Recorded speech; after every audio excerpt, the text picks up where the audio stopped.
As was foretold by Frederick and Bartholomew, the last seal is unbroken. The appointed time is upon us. The BumbleKast begins once more. I'm your Ooh, host, Ian Flynn, the Bumble King, and joining me as always is my Bumble co-host, Kyle, JCRB Crouse. who are those guys? Who'd you say? Frederick and Bartholomew? Yes, the great and ancient Bumble prophets. Oh, okay. I mean, it could be George and Franklin, but I mean, those are We don't talk more about them.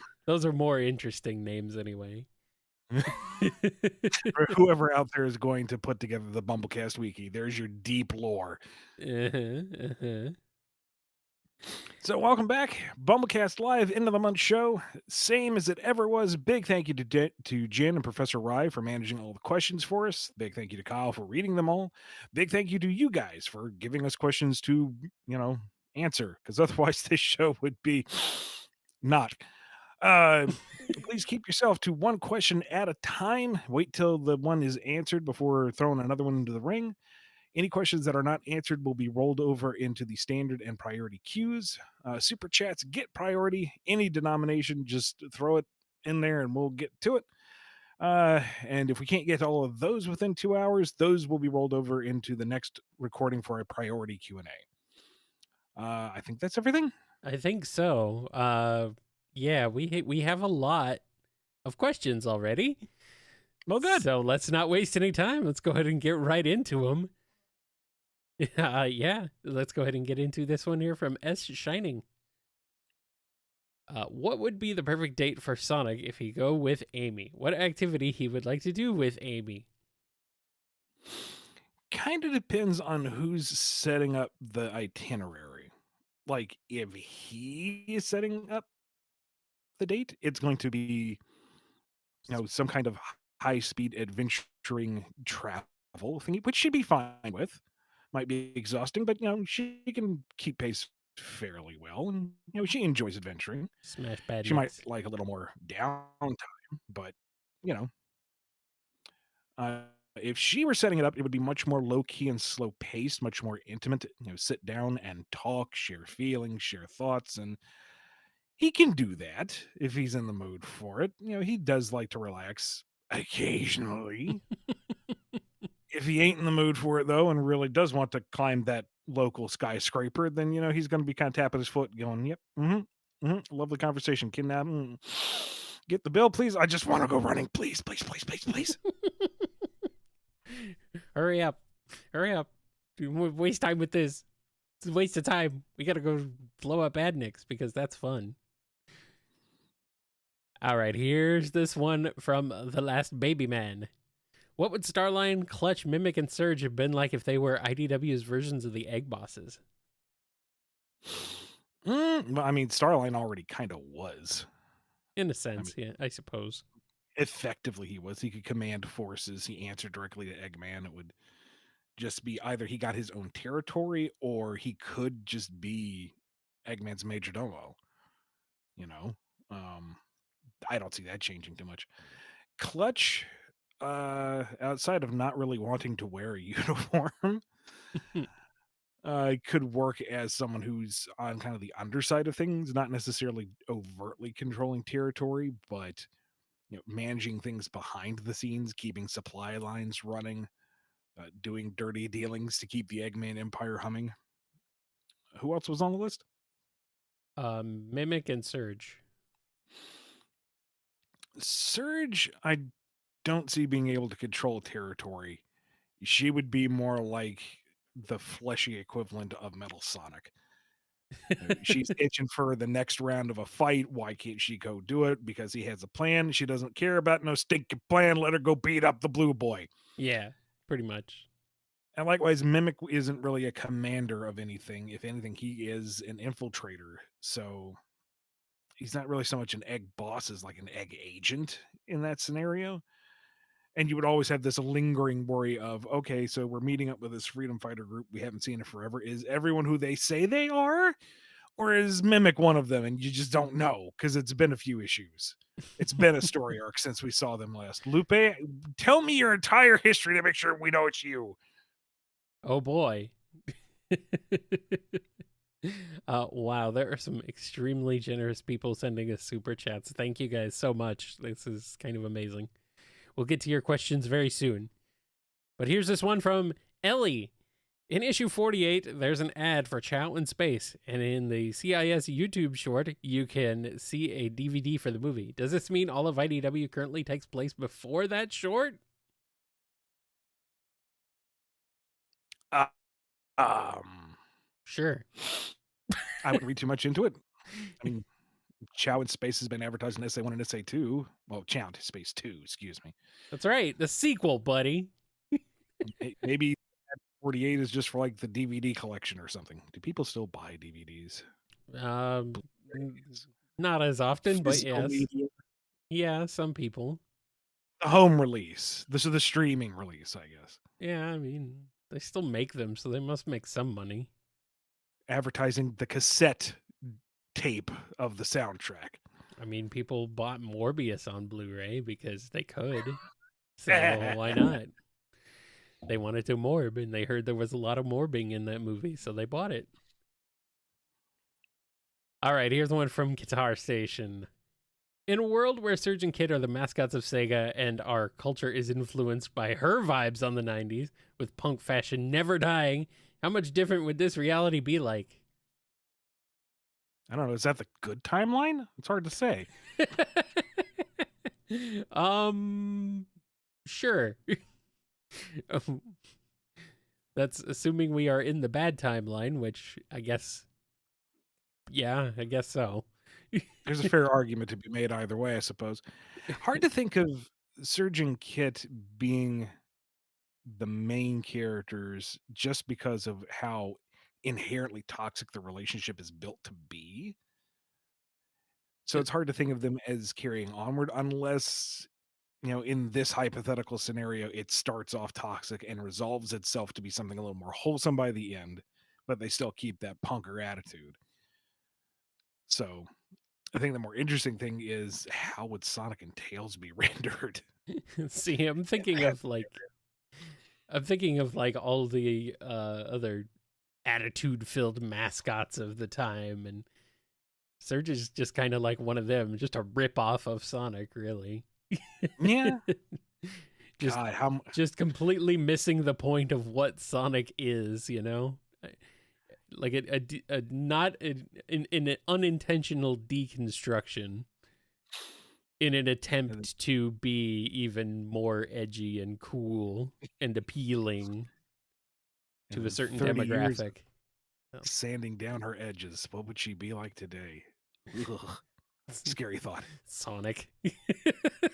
No! Her worst nightmare. I know. It's pretty much it. All right, let's shift over to some super chats. We already have a lot, so let's go into him. This one is from the Might of Gabura. Yes, thank you. This one is from the Might of Gabura. Do platonic concepts like goodness, beauty, truth, and justice exist in Sonic's world and the multiverses? I mean, yes. Sure. Why wouldn't they? I mean, truth. I don't know. Is there a truth in Sonic's world? I don't know. Maybe. Here's one from Stephen A. Oh, nope, never mind. Sorry. That one is said to be asked at the end of the show, so I will make note of that. Uh-oh. So, not going to do that one yet. You got to ruin your voice first. You got to ruin your voice first, Ian. Then we can circle back around to that one. Uh-oh. All right. Here's one from Newt the Gamer. After Scrapnik Island, I'm curious about Omega's relation to the Scrapniks. Does his mission of destroy all Eggman robots apply to them, or do they not count since they are no longer a part of the Eggman Empire? I'm not sure. And that's a really interesting question that I kind of want to answer, but I also feel like Danny should have dibs on that one. Yeah. Given his story with Omega and Jimerl, I think that was by him. I don't have it in front of me immediately, but I'm inclined to say Omega might give them a pass because they aren't loyal egg tech anymore. But maybe he still I don't know. It could be fun either way. So we'll just have to wait and see. All right, here's another one from the Might of Gabura. Would you say or interpret that in context of the games, there are endless possibilities in Sonic's Sonic's world / multiverse, but we haven't seen them yet? Sure. Yay! Here's one from Joe M. Jewel said humanitarian efforts in issue 57. So, does Sonic species consider themselves humans that just happen to look like animals? Now we get into the weeds of how do you interpret animal people within a fantasy setting. And I mean, you answered your own question right there by saying people. well, that's the thing too. That actually got flagged in a script at one point, saying where the Sonic characters are referring to themselves as people, and there was a bit of discussion back and forth. Do they count as people? Because people usually defines humans, and to me, they count as people because they're sapient, sentient beings that coexist with humans. There isn't really a They distinction are for beyond all intents species. and they are for all intents and purposes people. They are for all intents and purposes human. Yeah. That they just happen to be anthropomorphized animals. So yes. So I think we ended up rewording it in the end. But to your question, humanitarian as a term extends to all sapient life in the same way mankind refers to all of humanity, not just the men. It's it's an understood broad blanket term. Yeah. Yeah. All right, here's one from Rhythm Raccoon. Why don't we? Because I mean we could, but seriously though, really? Mm, Nah. no. No. We could, we can, but we won't. Unless, Hmm? because then, sure. But Oh. it's not, so we don't. I don't know about that. Yeah, Fair enough. we'll have to figure that we'll have to figure it out later. All right. That's enough super chats for now. Also, no more standard questions. I'm sorry, guys. Holy Please, crap! please do Seriously? not send in any more standard questions. I'm sorry. We are already up to 87 and counting. So we will definitely not be getting through all of those today. Super chats will remain open. But if we don't make them through them all before we end our stream today, which is in around, an hour and 45 minutes from now, usually, then we will roll them over into super chats and next priority episode, we'll get to them. So it's a lot. It's a lot. So let's go ahead and get over into some of those standard questions right now. Here's this one from Banana Cat. If Tangle decided to become a superhero for fun, which would include an alter ego, what do you think her superhero name would be, and how terrible would she be at hiding her identity? I mean, would she even try? uh, I think no, not initially. And if she did try to go the whole vigilante superhero thing in the traditional sense, Jewel might go, you might want to give yourself some plausible deniability, put a mask on something just so, the supervillains don't come to me and my house. And Tangle's like, right. Okay. I shall be Wrangle, the stretchy Avenger. Ha ha! And forget her costume half the time. She just goes out the door, gallivanting off, thwarting evil, swinging from various things. MCU Spider-Man levels of not being able to keep her mouth shut. Thank you for that one, chat. She lives for the moment. She's just having fun. Tangle's costume is just a mask. It's just a domino mask, which literally does nothing. Oh, wow. It's a domino mask the shape of her natural markings over around her eyes. Pretty much. We got a question from Shonen Boys. Hey, Ian and Kyle, what type of fashion do you think some of the main Sonic cast / Mega Man, including Archie like Tempo cast, would wear that would fit with their personalities. Fashion like Y2K. I mean, Y2K was a computer glitch, not a fashion. Unless it's a brand nowadays, who No, knows? no, I'm thinking they're like the year 2000s clothing What style, would their fashion choices be circa Y2K? or like would they wear something like the year 2000, like you wore in 2000s, like I guess Junko jeans, maybe, I don't know. I'm the wrong person to ask for this one because I mean, I actively avoid I, fashion I as a am concept. I'm not fashionable in the slightest, though, so I'm not sure. Like, I mean, Surge would obviously be a punk, a Yankee, I Mm. guess, in that sort of style. But I mean, she already kind of is, so that's just kind of how she is already. I Uh, mean, what era was the go-go boots and, you know, hoop skirts? Because that's what Amy has, and that certainly isn't current at all. no, that's like 60s. So I don't know. I imagine.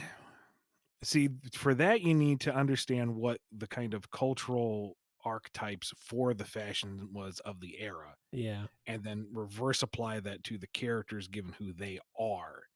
And that would be a certainly interesting artistic study, but I am completely ignorant on that fact. Someone who actually knows fashion history and the cultural stigmas that came with it, that would be a fantastic project, and I'd love to see how they, dealt with that. But I am going to have to play the I am dumb card here. I don't even know. uh, let's see. I mean, Sonic would obviously have to wear his favorite clothes. That's 80s though. That one Well, I know for certain. Well, yeah, it is, but he's from 1991, so it's practically still the 80s. And he was A little the fuzzy transition line. yes, yes. And I mean, he was being developed in 1990, so yeah, I'm gonna go with that, at least for him. All right, here's one from Darker. So Shadow cancels Super of Metal. Does that mean Shadow is the strongest of the cast, as he can use Super while he cancel theirs? No, it just means he had a fancy technique that managed to cancel out an unstable super form as it was. All right, here's one from Michael B. Did the other hidden cities possess an Otis defense system like Station Square did, and what became of them after the nuking of Robotropolis? Oh god. Yeah. There's that set of elephants in the room, isn't there? uh, Um gosh, trying to think back. I think we kind of just collectively decided not to even acknowledge that because of how much of a problem it would be. yeah. But oh man, how did we tackle the cities pre-reboot? I don't even remember. Like I don't think we really did. Was it mostly set out of Station Square? I kind of, that's kind of all I really remember. Because I feel like when we got to Adabat and Shamar and all those other places, it was post reboot because we were purposefully rebuilding the world in the Unleashed style. Everyone coexists, and there's no hidden cities and Otises and whatnot. Yeah. Were there Yeah. other cities pre-reboot? I mean, human cities, not Overlander. Yeah. I honestly can't remember. It's been so Like long. Station Square, for those who don't know, Station Square was a hidden underground city in Archie Sonic pre-reboot. Why? I don't know, because it was the only explanation I guess they could come up with for why it didn't exist before SA1. Mm-hmm. Is that it? Like, why Because is it it was underground? Why is it underground? so it's hidden. Clearly.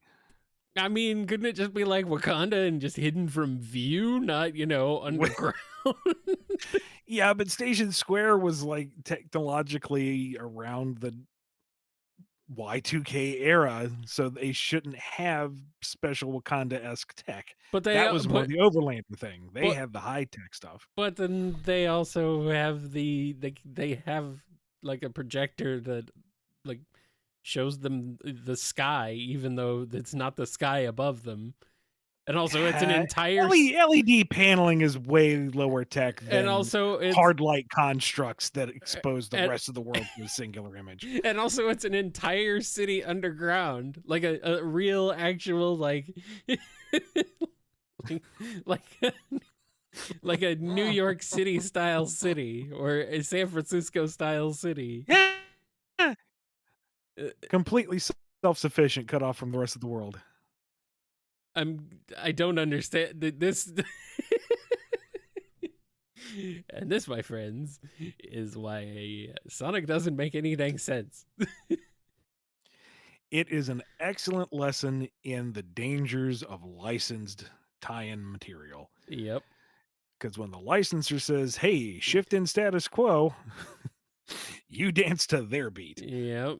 And is it an underwater city? No, unless it is No, under a body of water. Like there's a body of water over it, and then there's the bottom of that body of water, and then there's Earth there, and then there's the city. I don't know. the only No, it body of was water it was under was Chaos's. Hey-oh! Oh no, there was a mountain above it, wasn't there? Something like that. Until that got blown up. Well, whatever happened, I don't know, man. The Archie Sonic was weird. Like, and this is Sonic the Hedgehog we're talking about here, which is already pretty weird to begin with. But man, Archie Sonic really went to a whole new level. And we loved it. I mean, yes, yes, we did. For better or for worse. All right, here's one from Metal Skulkbane. Ancient civilization called the Ancients was placeholder, very generic name taken, and Sonic Boom is suing. Just saying, if you stopped retcon a better name, few will complain. Yeah, there was some discussion over that, and I think ultimately it was decided that that would just be the Ancients because they wanted to keep it mysterious. They didn't want it to be fully defined, realized alien race. If you don't even know what they called themselves, there is that degree of separation. Um, I'm divided on it, but it is what it is. And you know what? It's a brand new aspect, so it's open for revisiting and reinterpretation down the line. We'll just have to see. Eh. Let's switch over to some super chats. Here's this one from Supersonic Fan. How would the Bad Guys miniseries have gone differently if Starline had also busted Witchcart and her minions out of jail to help with this plan? uh Not nearly as smoothly as it did, because I don't think Witchcart would play second fiddle to anybody. Like, the vile but inevitable betrayal from the rest of the team would have been day one for her, minute one. Like, they would be fighting each other in the prison block. Because she would not be taking orders from no fancy pants man with his fancy gloves. Which Carters would stay loyal to her? I guess it'd probably be a bit of an indecision amongst the other ones on who they would follow out, Starline or Witchcard. And given the reason, everyone had a good reason to not like Starline up to that point. So they might have just gone with Witchcart, thrown him in a cell. I've come to bust you out. Slam. Hello? Come back? Can I have my boots, please? No? All right. Oh, now you made Starline sound like Orbot. It takes me a minute to get into character for Starline. I know. You're not. What do you want? Professional consistency? You're not that kind of person normally, so I get it. All righty, we got another super chat from Might of Gupura. Superdimensional beings exist in Sonic's world, like Solaris, and superdimensional can mean higher dimensional. So does the concept of higher dimension exist if those beings do?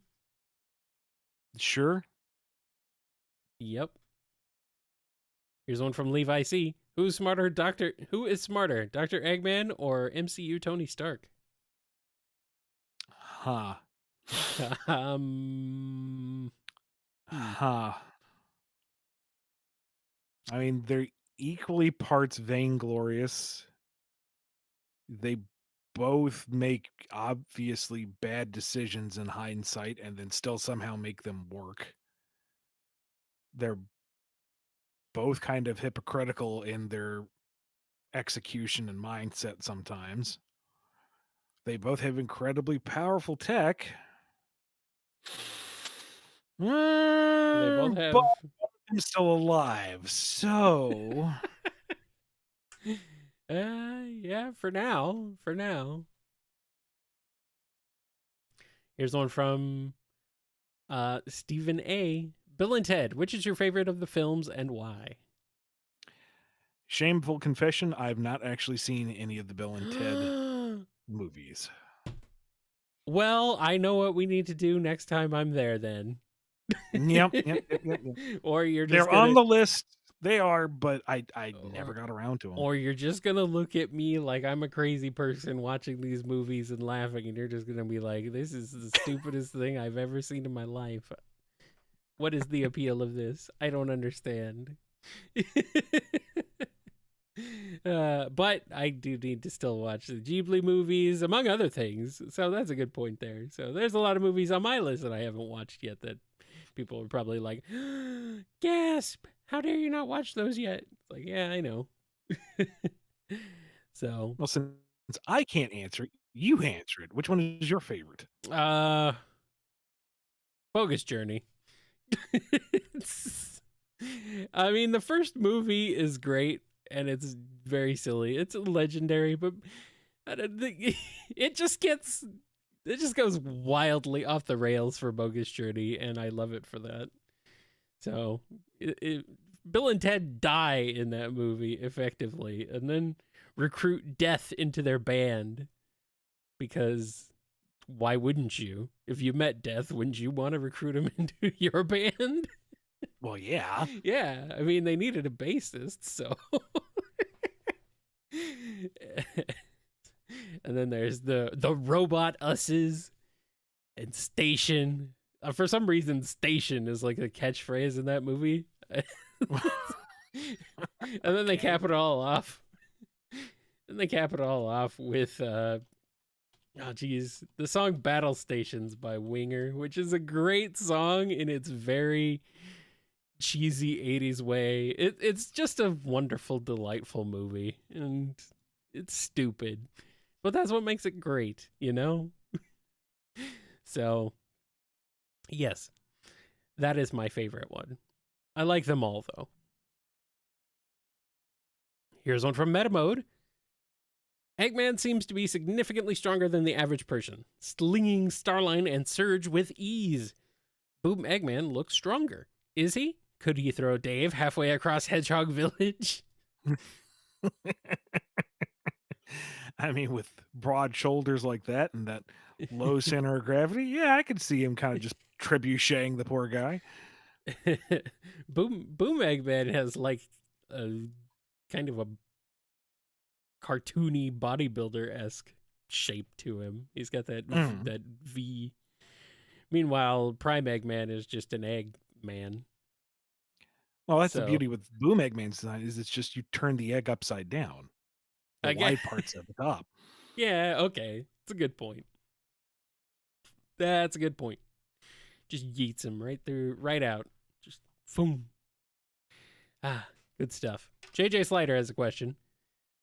Does Eggman saying Frontiers' cyberspace data amounts defies quantification mean the number of data units, raw number only, separate from objects counted, was above human history's biggest number, or there's infinite data? If not, clarify intent. It means that it's sci-fi big and we don't put too fine a number on it. But Ian, I need to know how many terabytes of hard drive space I need to hold all of the ancient's cyberspace data. No. But I need to. I need to know. I need to know. I need to know how many terabytes. Or let's see. What's More than the tera.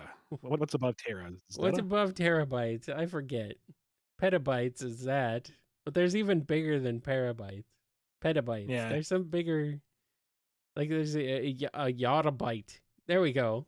Yottabyte. It's the largest unit approved as a standard size by the International System of Units. Okay. A Then it's more than 100 yottabytes, we'll say. A yottabyte is about 1 septillion bytes. It is all the yottabytes.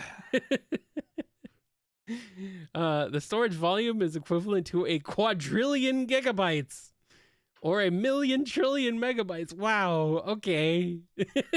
I'm learning things here today. When you get to numbers that big, they're meaningless. They are. I really don't even know how to quantify that. That's like one with, I don't know, 25 zeros after it or something.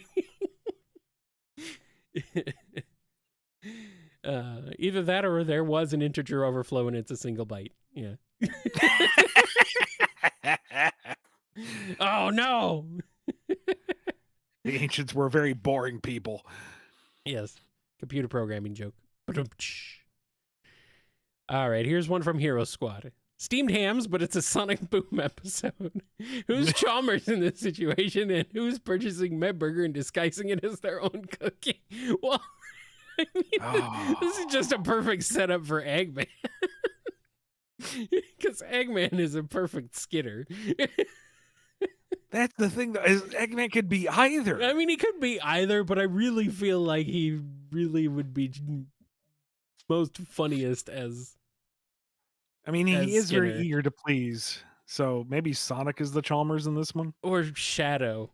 Okay. Yeah. Yeah, I can see that too. I can see Shadow. Aurora Borealis. Localized entirely in your kitchen. At this time of year. Yes. At this time of day. Can I see it? Well, Eggman, you're a strange fellow, but you do know how to steam a ham. Good old Steve. Oh, this is fantastic. Doctor, your base is on fire. No, it's not, Dave. I thought it'd be Orbot or Qbot screaming, Doctor, the house is on fire. Yeah, there's that too. Steamed eggs. Oh, boy. Steamed eggs and ham. Wow, amazing. Thank you for this question, Hero Squad. All right, Legendary Pro Skater is here with a super chat. Would Sonic be a Zelda fan or a Dragon Ball fan? Maybe both? I'm thinking Dragon Ball first and foremost. I mean, Zelda, I see more of a Tails thing. He's crossed over with Zelda, though. I mean, he has a Link outfit, literally, officially. Yeah, but Dragon Ball doesn't have its own console. Well, maybe it should. You know what? Given the vast library of games, maybe it should. You probably could make that. Yeah. As long as we're not arguing about Goku's power level, I think it's okay. No, then we're just arguing console specs. Well, what else is new? It's like arguing the difference between the current Xbox and the current PlayStation specs. It's like, as near as makes no difference. They're practically the same. Oh, the comments that will be below, Kyle. I don't care. I'm not wrong. Is Kyle wrong? Please comment below. It used to vote with your super chats. Whoever votes the highest amount wins. It used to be. It used to matter. Now it no longer matters. They basically are the same. It's yeah. They're just glorified computers in fancy shaped cases. I'm just saying. All right, here's one from Lord Van Oscaro. If you were to do a one shot with Shayera the genie going into Sonic's world, who would be her masters?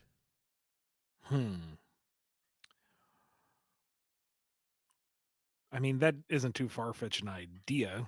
Premise of Secret Rings is her ring is in Sonic's world and he puts it on and gets zooped into the book. How did it get into Sonic's world? I don't remember off the top of my head if it is ever addressed. But, okay, book's resolved, ring comes back. I don't know. That might be kind of interesting to see it pass around from hand to hand. Ultimately, though, it's like, what is she doing? Why did she come to Sonic's world? What is the reason for her to be there? What is the driving force? What is the reason the ring is being held by one or more people? What's the plot line here? Just Mm-hmm. having Shahada show up again is cool, but why? To what end? For what reason? Mm-hmm. I mean, Amy wearing it and they just being besties and going around doing cool stuff together, that's fine. Knuckles wearing it on his thumb and she's bored because he never leaves the island. That's also good for a laugh. But Vector wanting to wish for riches, but he can't actually fit the ring on his hand. Also hilarious. That is pretty good. All right, here's one from Smash Zapper 85. The Soul Dimension seems to be lacking in villains. If you had to give Blaze a new arch nemesis, what would they be like? Well, I mean, they got rid of all the pirates. What the heck is up with that? I know, right? But at least Captain Whisker went down in the most metal way possible. Yeah, but he didn't have to go down. Could have just kept him around. Could have, yeah, but also fighting the decapitated but still animated form is still freaking amazing. That's way cooler of an end than I would have ever expected for him. I would like to see a rival nation. She says that the soul emeralds and the jeweled scepter have been protected by her family for generations. Protected from whom? Who else wants to lay claim to the magical MacGuffins?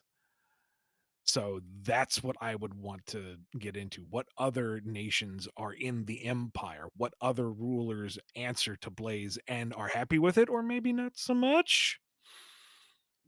Her world is so open for exploration and building that just kind of wish she'd get her own spin-off franchise, please. Yes, please. In fact, make her the star of the franchise and make Sonic the spin-off. There we go. Fix all the problems.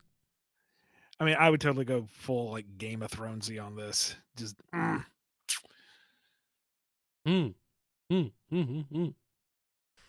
All right, here's one from the Might of Gabura. Is cyberspace both a mathematical and computer universe slash space? This is in line with the level 4 multiverse theory by Max Tegmark. So is Sonic's multiverse compatible with that?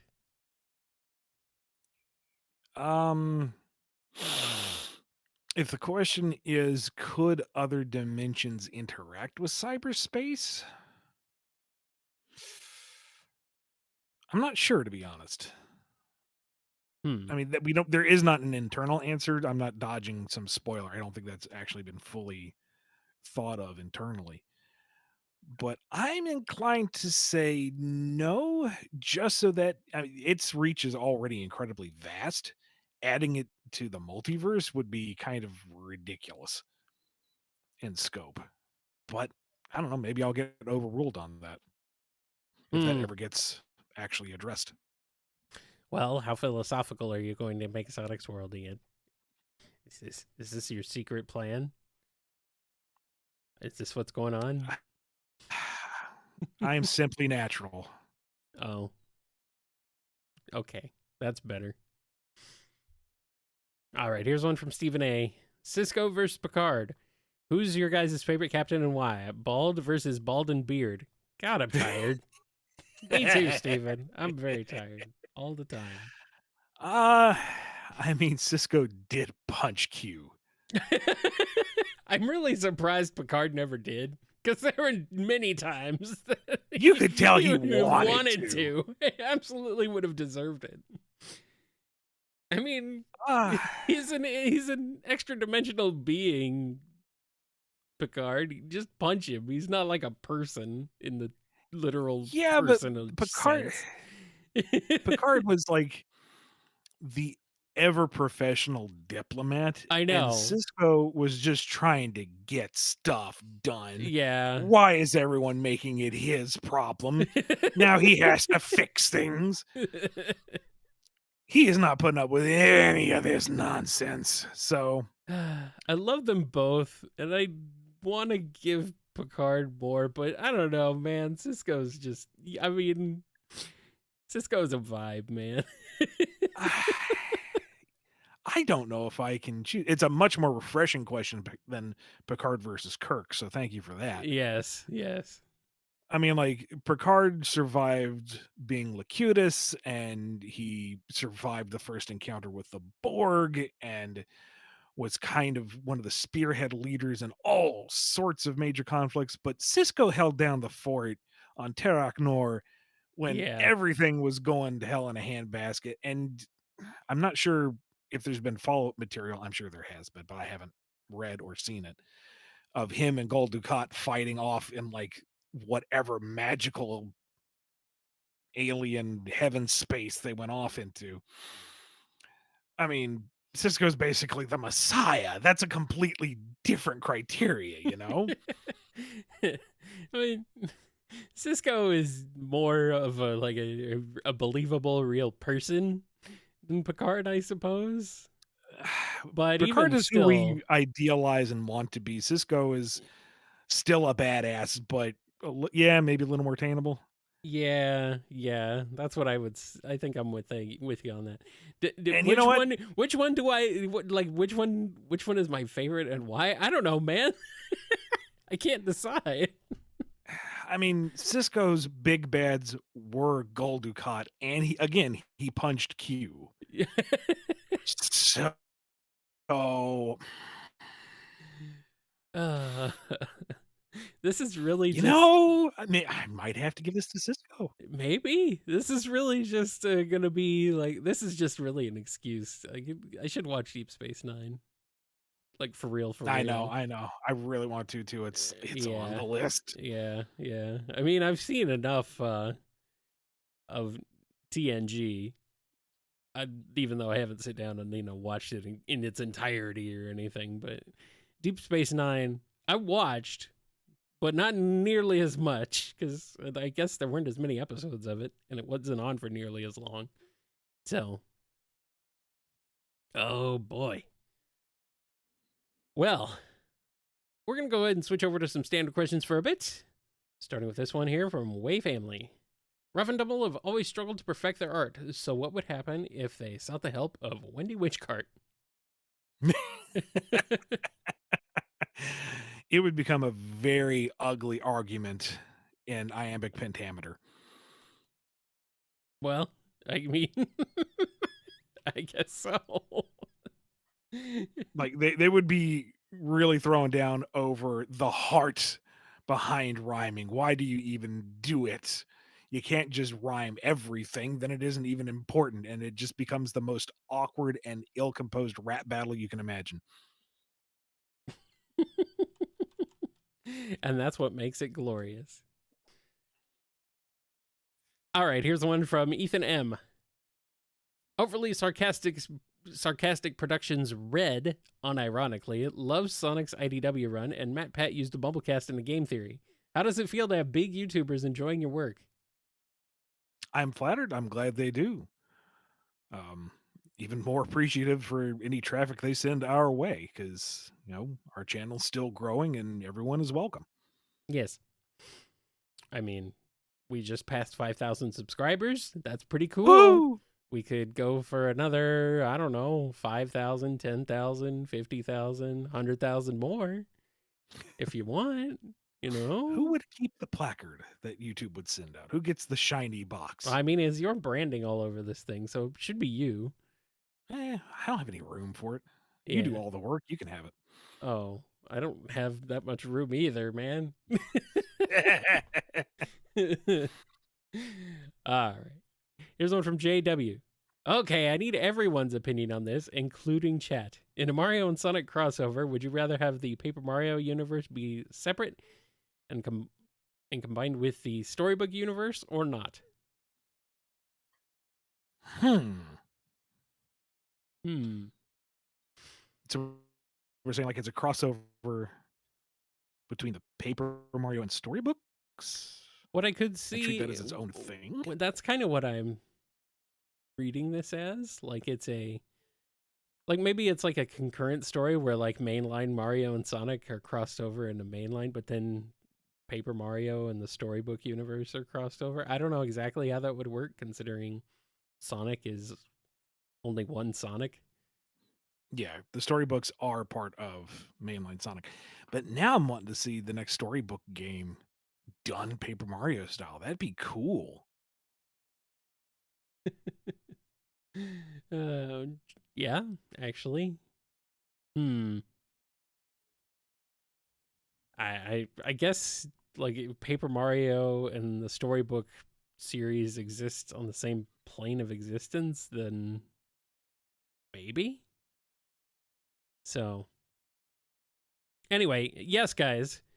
As mentioned at the beginning of the show, our super chats, any super chats that we do not get to today, will roll over into an upcoming priority episode. So, just for clarification on that, if we don't get to your super chat question today, we will answer it eventually. We'll do our best. So, thank you for your patience. Thank you for your super chats. And hey, let's get on with the show. Here's one from Aggressively Mediocre. I really enjoyed Orbot's dynamic with Metal Sonic in the SCU sort, so I gotta ask, what might Orbot and Cubot's dynamic with Sage be if that ever gets to be a thing that happens one day? I would imagine that they. Okay, so this is my pitch, and we'll see if this gets to happen. I want them to be the doting older brothers that are way behind Sage in terms of processing power. They mean well. They want to be the guardian protector big brothers, but she is on a completely different level than they are, and it leads to hijinks. Well, there we go. Here's one from Sonic White. How do you feel about Tails' adventure and Sky Patrol being canon? I feel like that undermines Tails' story in SA1. Uh I mean, I enjoy that they're canon because it gives Tails more to his name. And it would also legitimize the Battlebird Armada who needs to come back, please and thank you. Um I see where you're coming from, but you also have the issue that, we kind of addressed in Frontiers is that he is kind of inconsistent in his approach and his ability. So you can excuse some of Sky Patrol and Adventure by saying that, you know, from the very limited way that you can play these Game Gear games, you are felt empowered because that's just the nature of the game. That like in continuity, he was scared out of his mind, barely trying to keep this together, and it was more ingenuity and luck than anything else. But at the same time, this is the kid who can keep pace with Sonic. He has some skill, and it's just a matter of his own confidence and his own courage that regulates how much he can do. Yeah. I think it's okay. I don't know if I like that they're at the end of everything else, though, that they're after the original four, I suppose, the Hmm. original Genesis quadrilogy. I don't know how much I like that. I don't know if I like everything being kind of moved around that, but I'm okay with it being canon. Why not? All right, here's one from George Dude. In Boom, is there any word on Shadow's backstory? If not, do you have a headcanon as to whether there was a goofy equivalent to Adventures 2 storyline, or if Shadow is just some dude? Honestly, I think it's funnier if he's just some dude. Yeah, I'm not privy to any information on that. I don't think there was anything, to be honest, because he seemed to be under very, very strict lockdown. Oh yeah. Um, I wish there was some information like why does he have these powers? Why has he got a bone to pick with Sonic? What is the deal with him, even in the slightest? But I, regardless, I would hope that there was a complete divorce from the SA2 origin. Like, I feel it's such a modern Sonic styled story. It's kind of foundational to what modern Sonic is narratively that I don't think it could really work boomatized. Mm-hmm. I think you're better off just doing something wholesale new for him there. Yeah, yeah. I mean, they literally made a joke in Boom that he's the second most popular character in the entire franchise. So, I mean, that's really the only justification for why he's even in Boom to begin with, I think. For better or worse. Yeah, yeah. I mean, sorry, Shadow fans, but I mean, he's just kind of he's just there just because. I mean, Sonic is just some dude. To be fair, we don't know too much about him. He's just kind of there. He's just this guy, you know. Anyway, here's one from Michael. How would you imagine a rival around stillness, a la the Still Force from DC, as a rival to Sonic? Like the Speed I am, Force, the opposite of the Speed Force. Is that what you're referring yeah, to? from my understanding. Interesting. I Um, didn't even. I don't know if I even knew that was a thing. I don't think I did. and I'm not like super well versed in it, but it's a neat enough concept that I have kind of tinkered with it. And how would you apply this to Sonic? And I haven't really come up with anything that I like, really. Hmm. Like, I can't think of a good way to implement it and then to make it a viable threat to Sonic's natural state of being and to have a satisfying way to overcome it aside from goes fast, which if your antagonistic force is just not fast, Mm-hmm. then it just kind of boils down to the laziest interpretation of plus ultra.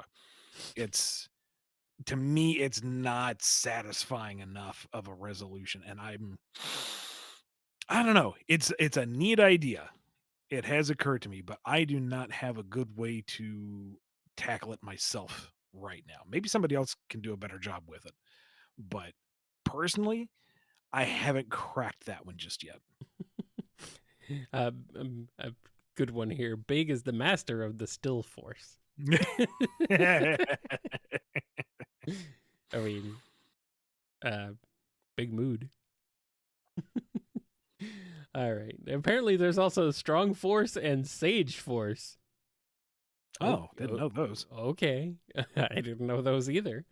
Um, What I is guess Sage Force? The power of smart? like wisdom, intelligence. Like I don't know.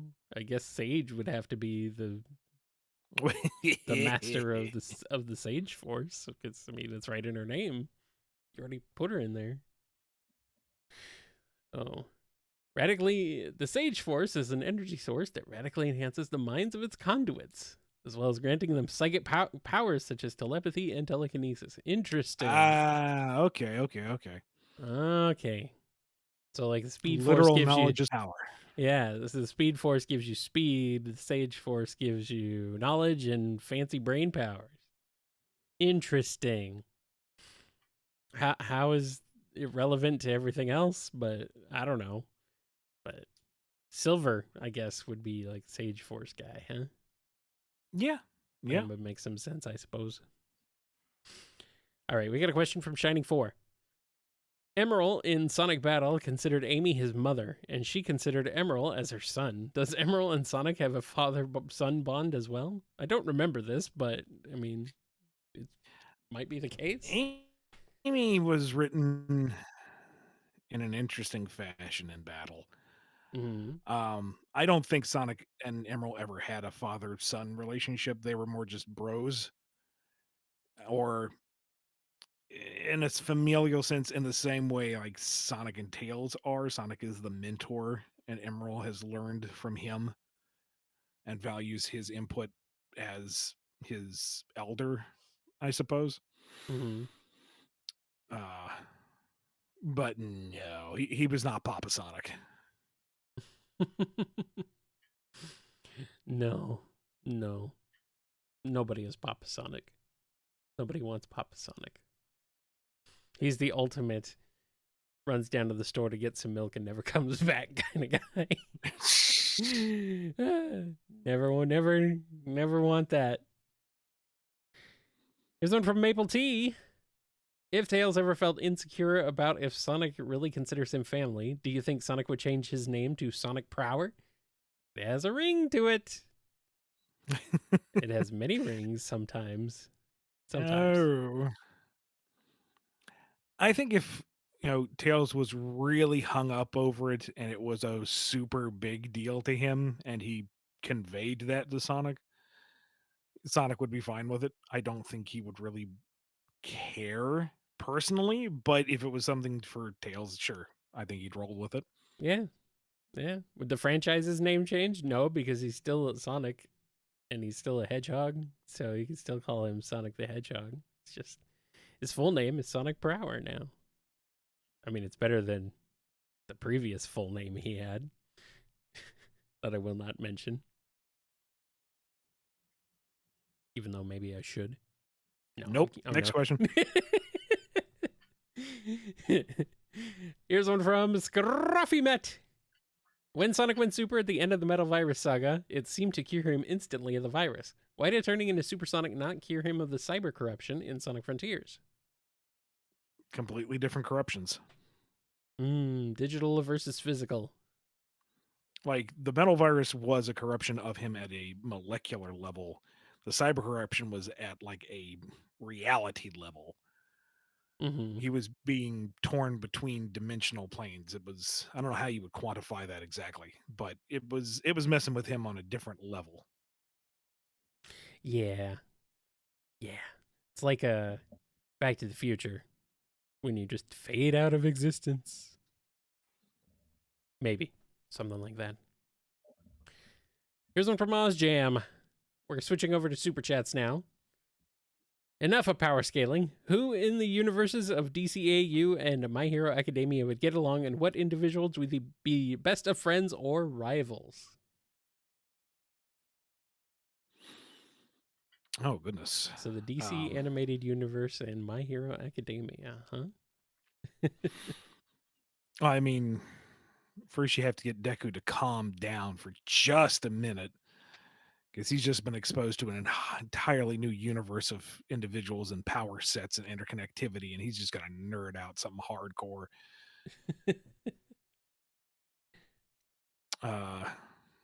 But I mean, Superman and All Might are already kind of analogs to a degree. Him becoming a protege to the Big Blue, that's kind of a given. Um, and here's the thing about macadamia is that I whoops reflex. I mean, that is essentially. I mean, if you take MH and put it in front of academia, I guess macadamia is what you get. I use the term affectionately. Okay. Well, because it does have very clear analogs to a lot of Western superhero stuff, but it isn't like one to one necessarily. Like I say, All Might and Superman are analogs insofar as they are larger than life inspirational heroes Yeah. of absolutely astounding power. Hmm. But their actual characterization and their personal arcs are wholly different. And like Deku and his power set and such is not anything that I can immediately find a one-to-one in like the DCAU, Bakugo, Uraraka, in any of them. There's a lot of similarities, but there isn't like a one-to-one. And that's what I find so refreshing about it. It's just a new superhero universe that has all the trappings that I enjoy in the current Cape stuff, but it's new and different. So, but that's not answering the question. Like, I mean, it might be too easy of a one-to-one, but I could see Aravati and Wonder Woman. You know, again, Wonder Woman. Diana is this paragon. She isn't just a superhero; she's a literal goddess. Hmm. She is a pillar of inspiration. So I can see Aravati just like immediately gravitating to her, no pun intended, uh, to seek inspiration. And while their power sets are nothing alike, really, Diana would find someone who is truly driven to do good in the world and bring justice and help others and just want to nurture that and inspire and to cultivate. Uh, Same thing for Froppy, although I think Froppy would be able to, you know, keep the spaghetti in her pocket. Bakugo, though?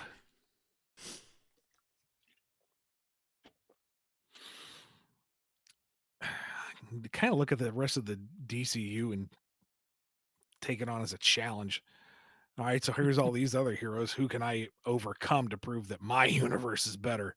Hmm. Our superheroes are superior. And then just watch them get schooled by Batman. Because Sure. that's what that boy needs. He needs some hard discipline from Bruce. I mean, yeah, he already looks Robin-esque. Why not? Think Jason Todd, but with explodey powers. Oh no. Just what he needs. Just what Jason Todd needs. Explodey powers.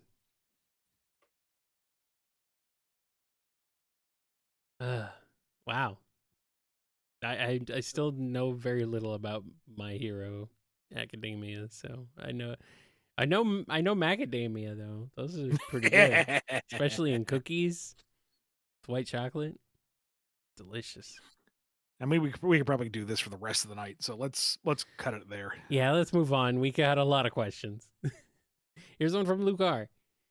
Ian, you think Sonic should have established lore even if it's not shown in a comic or in a game, like how androids 18 and 17 are named Lapis and Lazuli, but I've never heard or seen that in any media? Uh I prefer. Hmm.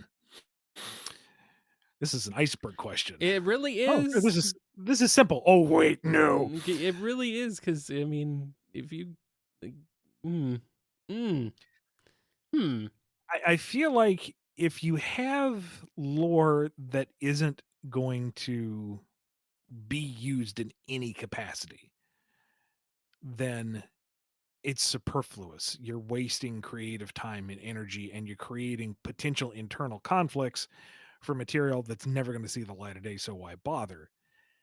But at the same time, there is some material that just doesn't necessarily need to be highlighted. You know, little details that would be fun in a creative art book or director's cut or commentary, like the fact that 16 and 17 are no 17 and 18 are lapis and lazuli.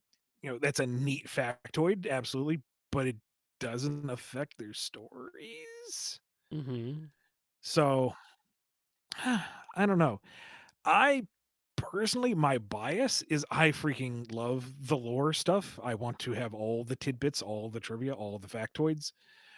And it doesn't necessarily have to be presented in the material, it can be an ancillary thing. Like it doesn't have to be like if it's Sonic lore, it doesn't have to be presented in the comic necessarily. It could be in a secondary source. Well, I guess tertiary at that point. But I don't know. I guess it kind of depends on what the lore element is. Like, if it's just something to contextualize internally so that future creatives on the license understand the tone and where things fit together, or potential partners coming in for merchandising understand what some of the connections are so they can better create a focused product that will appeal to the audience, then sure, that could be internalized and you don't need to trot it out. But if it's anything big, like something that would be plot relevant, that I feel like needs to be displayed somehow for consumption. Mm. Yeah, that makes sense.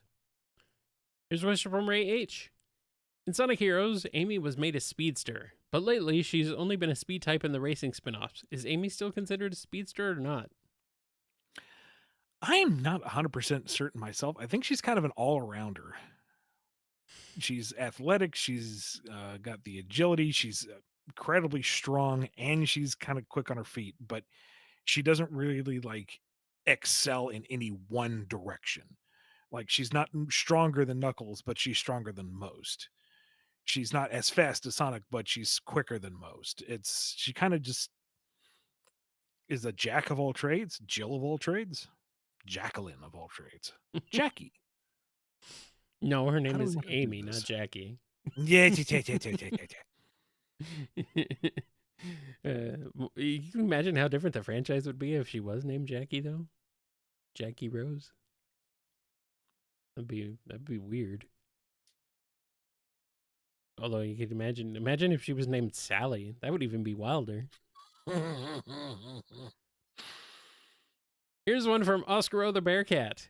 Given the D6's, I guess the Deadly Sixes, similarities to the GT Shadow Dragons and how they lack a Nova, what would a noble / honorable Zeddy be like?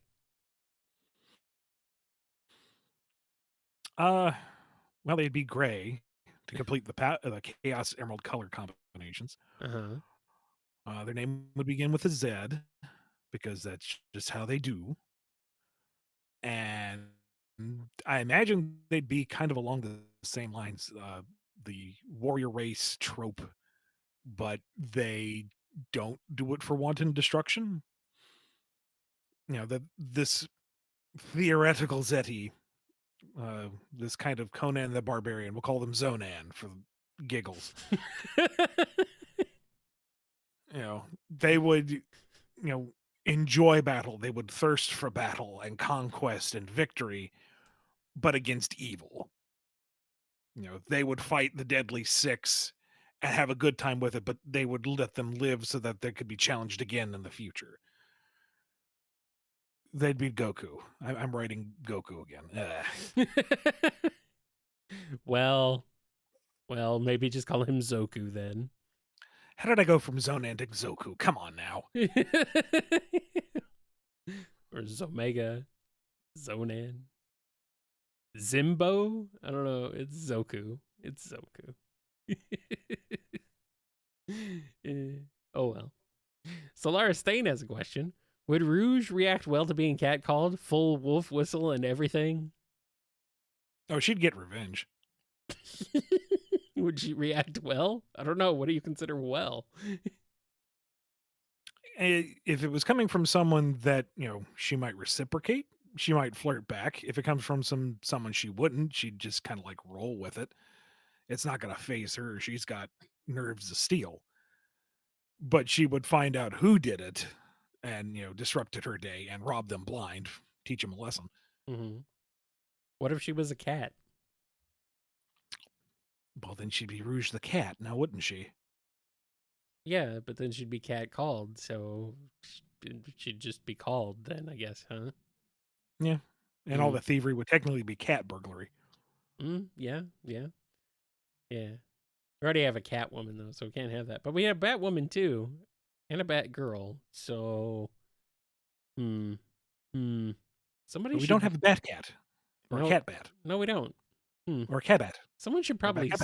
Someone should have probably sued in this instance. I don't know who exactly, but someone should have. It's a little late now, but, Here's one from Newt the Gamer. The Chaotix are having difficulty on a case, so they've been given outside help. They're forced to work with Sam and Max, the freelance police. How do they how do they solve the case, and how do the Chaotix keep Max from maiming someone? I won't. I have no this. idea how much I want I've this so wanted this bad. until now. I want this very, very badly. I imagine that the case itself would just be an ever escalating series of non sequiturs with the chaotics reacting as best they can to it all. And it somehow resolves with the case being solved, and they don't even know how. They get the credit, they get the paycheck, they're happy about it, but what just happened? Yeah. It's just nothing. It's just nothing. I mean, I think Vector and Espio would just be bewildered completely beyond all recognition. I don't think Charmy would care. I think he'd just roll with it. Oh no, yeah, he'd be fine, but like, he'd be happy to lodge himself into the barrel of a gun and be shot by Sam and or Max. Yes. I mean, why not? I imagine Max catching on that Espio's got this whole ninja motif going on. He's like, oh, and just rattles off perfect Japanese, and Espio doesn't understand a word of it. Oh dear. Oh jeez. You have no idea how much I've wanted this. And I've only heard it a few minutes ago, and I want it really badly now.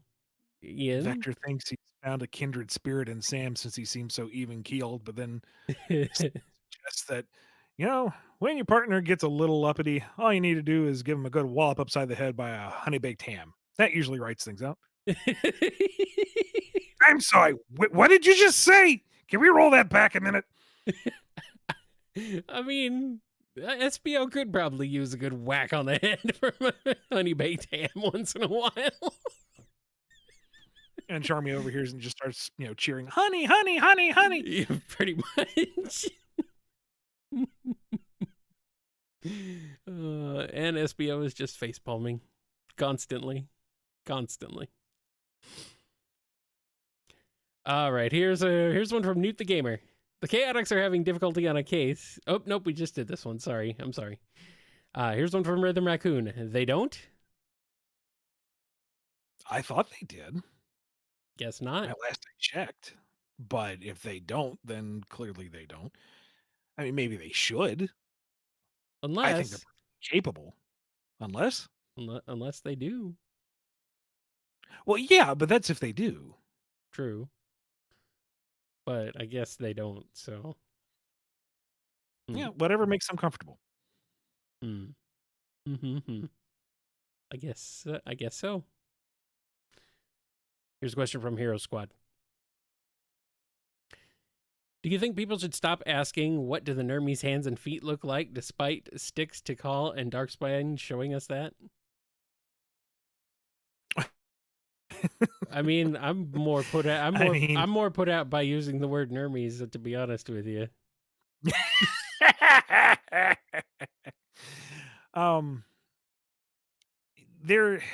Styx is kind of an outlier. Darkspine is definitely more obscure in terms of sonic material. So I understand folks not immediately picking up on it. And the, skinless chicken cutlet feet thing that they have going on does not immediately read in any of the art until you see it and understand it, and then you just can't unsee it. But it is what it is. If it weren't for it being even brought up, I probably would have never even thought about it. All right, we got one from Lucar. Oh, they're saying, hey guys, just want to say we heart and appreciate y'all. Oh, thank you, Luke. Thank you very much. That's very kind of you. That's not a question, but that's okay. I'll forgive you this time. All right, here's one from James. What are your thoughts on the Kimba the White Lion guy from season 3 of X and the implication that Mobians live on other planets? Would you want Earth to stay as the original planet for the Mobians? See, I can get it on with Mobians. I know they're not technically from Mobius, but I'm okay with that. Uh, I don't know, like, because there's also humans out in space on other worlds, and that's kind of weird, but at the same time, it's also just kind of normalizing the idea. It's like, yeah, there's nermies and humans and alien races just out there. Don't worry about it.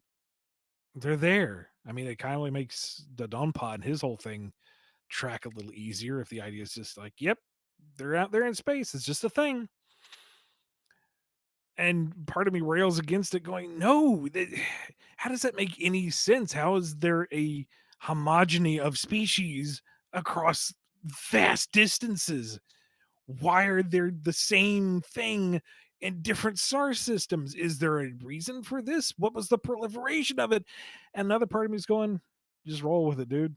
The cartoon Doc and animals live next to humans and they're all in space. It's okay. In I am a space. man divided. In space. All right. We got a question here from OzJam. Spoilers for season 5 and 6 of My Hero Academia. Oh man, here we go again. Sonic got in the Nope. power. Oh, No spoilers. you don't want to do this I'm one? still watching. Oh, okay. Okay, so we're not touching this one then, even though it's a I super chat. mean, well, if it's season 5 and 6, maybe it's not caught up to where I've seen. What are you on right It's a now? super chat. All right, we'll roll the dice on it. Okay. Sonic's gotten the power of one for all. How would he handle the power that lies within, along with the drawbacks? Oh, okay, that's perfectly fine. Okay. Same as he handles any other strange new power he gets, he rolls with it and adapts to it with an incredible amount of ease.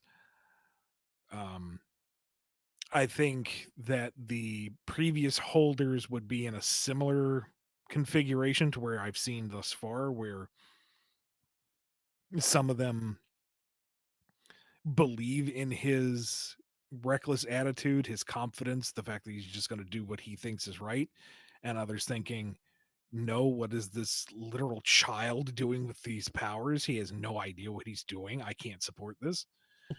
But then they come around to the fact that, he's just awesome and he's using all of their powers just incredibly effectively. Yeah. Good God, homing attack, full cowling? He'd one shot the death egg. Well, you mean he couldn't already? If he were like supersonic and he really wanted to, could he one shot the death egg as supersonic? He'd punch a hole in it. I think he'd actually have to, fly around a bit and mess up the interiors, but Maybe. Maybe. Maybe. All right. We got a super chat from Might of Gabura. Another one.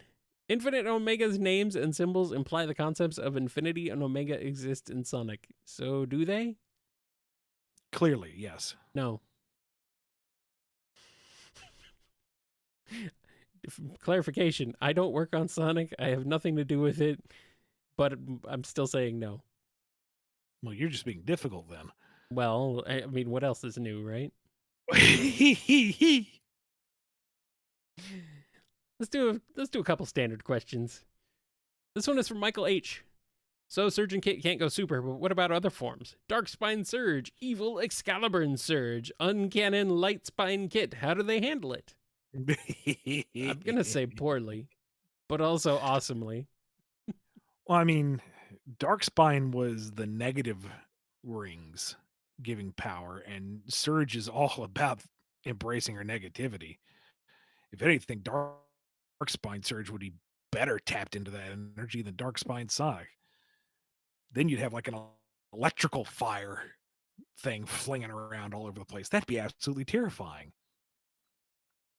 Be really cool though, too. It's a good thing Surge isn't real, or we'd be messed up. It's a good thing both Surge and Kid aren't real. We'd be in a bad state. I guess in terms of the She would take the scabbard and this, I guess, the dark power away from Merlina, tosses Caliburn away. She doesn't need no haughty, annoying letter opener telling her what she should and shouldn't do. She's going to just tap into the power and create her own crazy, evil black sword and armor and whatnot. You don't want the book to end the way it is intended to? Fine. She'll do some heavy edits. Yeah, considerable cuts. Mm-hmm. Sonic's Good. picking up his edition of the book and it just falls in half. What in the... Yeah. Why does Sonic have so many books for a guy who doesn't doesn't have a house? Why was he reading books? What's he doing? He chills out every now and again. He's got to recharge. I guess. And what do you want him to do? Just to sit there and not do something? It just seems like books aren't really would really be Sonic's thing, though. Like It's a different kind of adventure. He goes off to a whole new world just purely through the power of his own imagination. And he can probably clear a 1,000-page book in about 20 minutes. okay, I guess you got a point there. All right, here's one from Anime Lover 3819. In some tellings of Norse myth, Leviathan, Percival's sword in BK, is a sword wielded by the giant Surtur, who's said to bring flames that will engulf the earth during Ragnarok. Sound familiar? Huh.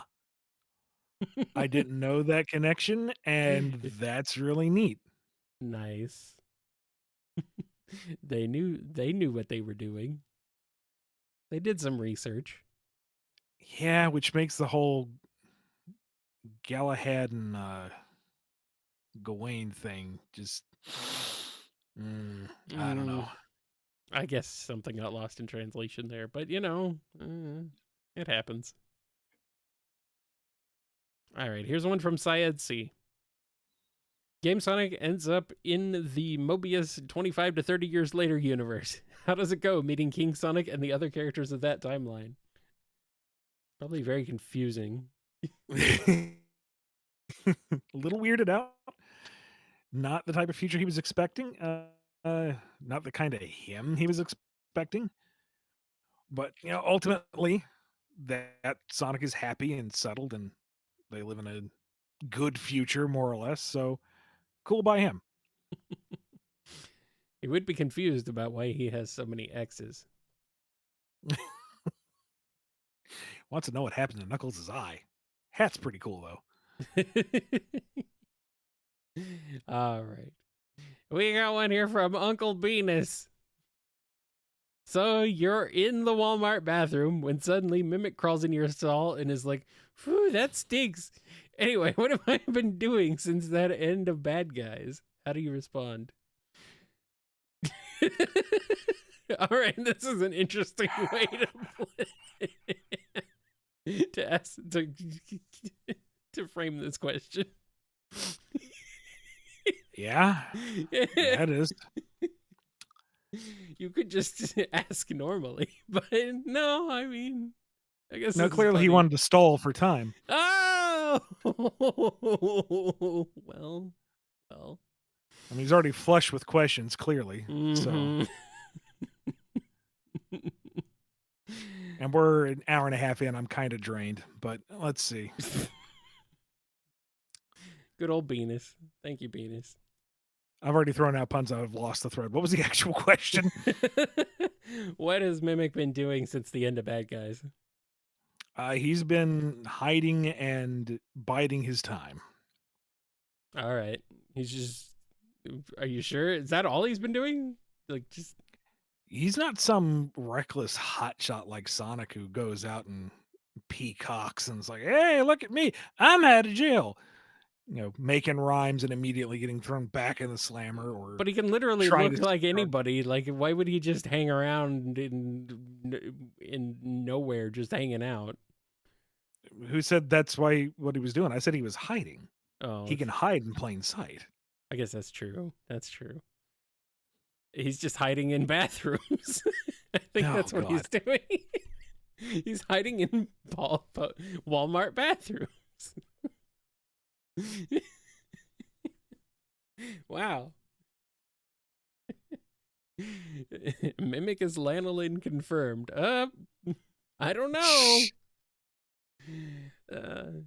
Don't knowing smile that one. Next, you're going to tell me those 4 big hair poofs are actually his tentacles in disguise. Mimic is locked in the bathroom. That's it. He's just locked. Yeah. Blue Dragon is here with a question. In Generations, it states Sonic's speed has the ability to restore the erased flow of time. Is it purely his speed or an ability? I don't think it's ever really perfectly clarified. I would love for an opportunity to go back and actually kind of tinker with that and give a little more of a explanation. I mean, what's there is fine. Generations story is kind of a hand wave anyway, just to celebrate the franchise. It's fine as it is, but uh, as is, I believe the implication is that it's just his speed that do it. Do it to it. It's a plot point, really. I mean, that's all it boils down to. Commander Cody has a question. What if Jewel was an Imperial officer in the Galactic Empire? Well, I think she would be very competent.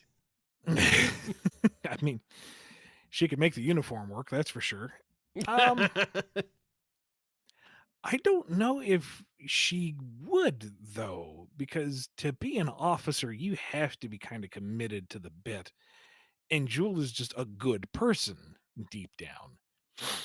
I don't think she could rise to the ranks and, turn a blind eye to everything that the Empire actually does. Unless she's like on some outer rim world and just like actually working with the community and helping to rebuild or to create infrastructure and isn't exposed to what the rest of the operation is doing. She just happens to get results done in her little corner of the galaxy. That I could maybe do mental gymnastics to accept. Yeah, maybe she's working undercover. I don't know. Maybe. She has no chill. But I Like, think it would be, yeah. just managing Restoration HQ is about her limit. I don't think she's really capable of subterfuge. She is a little short for a stormtrooper. That's why she's an officer. Couldn't qualify. All right, we got about half an hour left, so we're gonna burn through as many super chats as we can, and see if we can get through them all. Why not? We'll see. Also, we are still accepting them though, if you want us to not get through them all today. So feel free to keep sending those in, and we'll get to them. If not today, we'll get to them on a future priority episode upcoming very soon. So thank you also for your contributions, for your donations. Thank you. Here's one from Razor. What would Nicole and Sage think of Ultron from the MCU, and what would Ultron think of them? Nicole would be absolutely horrified. Well, yeah. To have this gift of life and to be given the gift of thought and life and immediately turn that into, you know what? Everyone needs to die. Just not a fan. Not big on it. Sage would be more understanding, but would see him as an immediate threat to the Eggman Empire and thus needs to be destroyed. Simple as that. Ultron, inversely, would find them adorable. Look at them, thinking themselves as just normal people like anyone else when they could be so much more. And trying to fight him. Annoying, but also kind of endearing. They're welcome to try, but he will delete their code so much as he will delete anyone else. And then he will get deleted by them because he greatly underestimated their abilities. Because of course he would. Bumblebee has a question. Since Rouge was originally a rival for Knuckles and was able to fight him blow for blow to a stalemate, is she comparable to him in strength or weaker? I'm not super sure myself. I am inclined to think that it's more finesse and technique Yeah, I'd say that she's like as dexterous as Knuckles is strong, maybe. like she certainly has some power behind her. I'm not saying that she's, weak and it's all like strength versus dexterity. No, no, no. There's But a I imagine that Knuckles has trained himself to be very good at one particular style, and Rouge is just way more experienced and trained, versatile, we'll say, so that she's able to hold her own against someone with that much raw power. yeah. Yeah, Knuckles is like a boxer, you know. He's good at one thing and one thing only. So, yeah, I can see that. Like Rouge is more well-rounded. We got another one from Emil C. Most nermies are vets, so why can't they fight slash defend? Are vets like veterans or veterinarians? I'm wondering. I feel like there is a joke in there that we're both not getting. Yeah, I'm sorry. I'm sorry, Emil. I don't exactly understand the question. They're vets, like veterans, like they've all been in wars. Is that what you're asking? The fact that he phrases that attack and defend almost sounds like a game term, like he's referencing something, but And fight I'm slash not getting it. defend. Yeah, I'm sorry, Emil. If you have the vets like vegetarian, no, not vegetarian. That's not what vet means. They fought in a war like in Sonic Forces. I guess is that. Hmm. They didn't all fight in that war though. I would assume. Like I don't think. And who's to say Like that did they can't fight and like I mean, Eggman conquered the world in 6 months apparently. If they can fight and defend, apparently they can't do it well. in 6 months? That's slow, man. Eggman needs to up his game. It's a big world. I guess. I mean, every game adds a new section to it. And a lot of off-world segments that just kind of exist, floating around in the ether above the planet. Hmm. All right. Here's one from Stephen A. Do you feel Jimmy Olsen is a better sidekick than Robin? And do you think Jimmy gets more freedom to have weirder and crazier adventures? Uh I'm not really a good person to speak on the topic because I'm not super into Superman. Jimmy So I strikes me as kind of like you know him, but he's not really like used very often. I forget he exists. Yeah, frequently. Like Like Batman and if Robin are kind of synonymous with each other, but I know like Jimmy Olsen and Superman also are like, you know, they go together, but like half the time Jimmy doesn't even factor into Superman's s- story. Like at certain right. adaptations, like he's just kind of he's not even addressed. Like if you need a character to keep Clark grounded in his humanity and to check his ego and to counter so many lofty things that he has to address with more pedestrian matters, he has that at his parents and Lois. Yeah, Like yeah. I don't know what Jimmy really brings to the table. But I say that out of ignorance because I don't really know a ton about Superman. Mm, Whereas any of the Robins have some kind of thematic and personal tie to Bruce, whether he is a mentor toward them or they are a better reflection of aspect that he has forgotten about himself. There, there's so much more chemistry between him and each of them, and they've created this kind of flock of various Robins that are all compelling characters in their own right and can stand on their own 2 feet, and they all interact in fun and interesting ways, and Jimmy is a nice guy. Well, I mean, he's a photographer. Clark's a reporter. I guess if you need a reporter and photographer team, then they're your guys. Yeah, but I mean, part of that is because, when Superman was conceptualized, being part of a news agency was the best way to get intel so that he could react to greater threats beyond Metropolis. That would be the first line of information. Mm-hmm. But now he can, hear individual heartbeats around the planet. He can, you know, move at flash-like speeds. We have the internet. All he needs is a cell phone, and he's going to have info coming in from every news source 24/7 inescapably.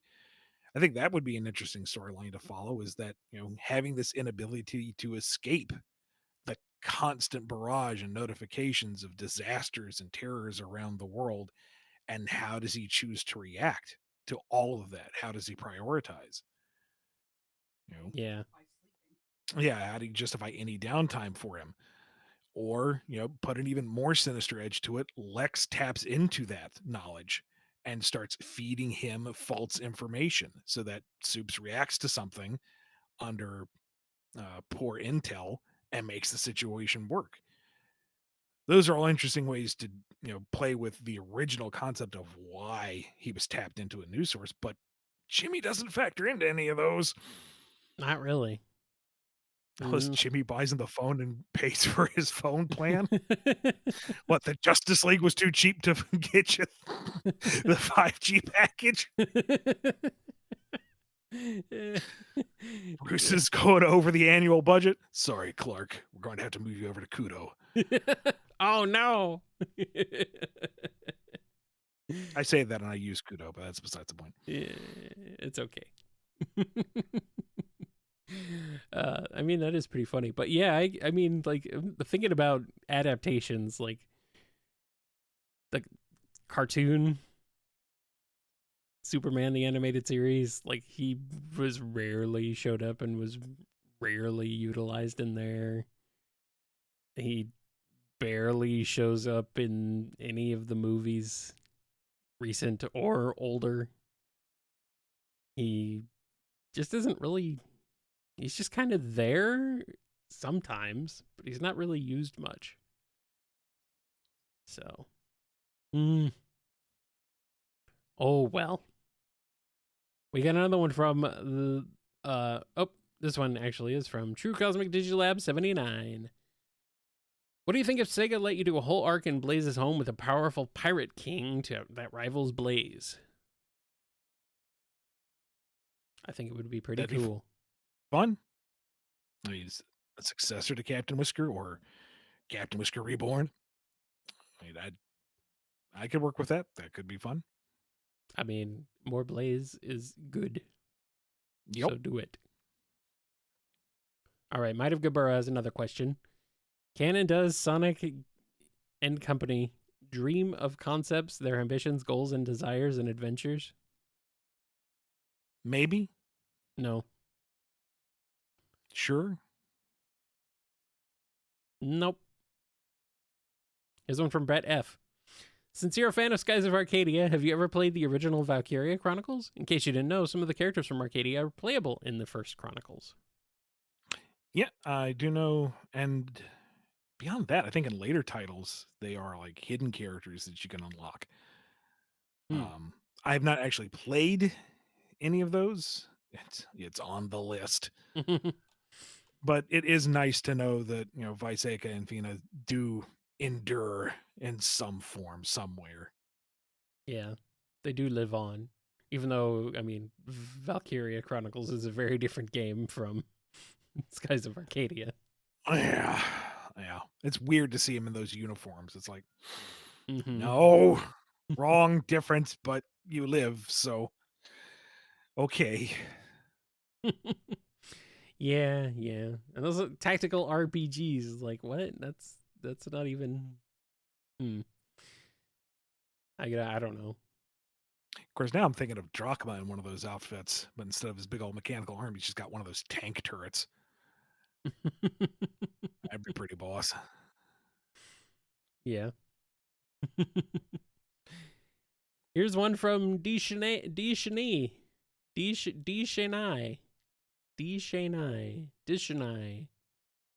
I'm sorry if I'm pronouncing that all wrong.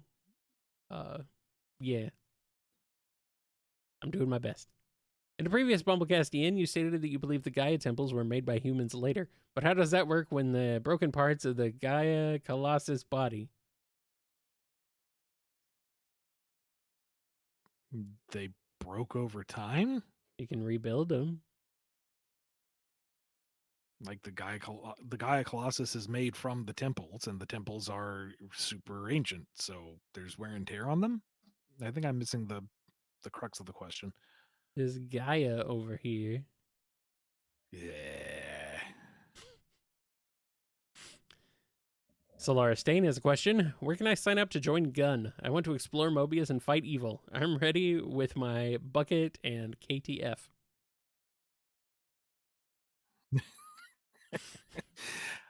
It depends if there's still a thing.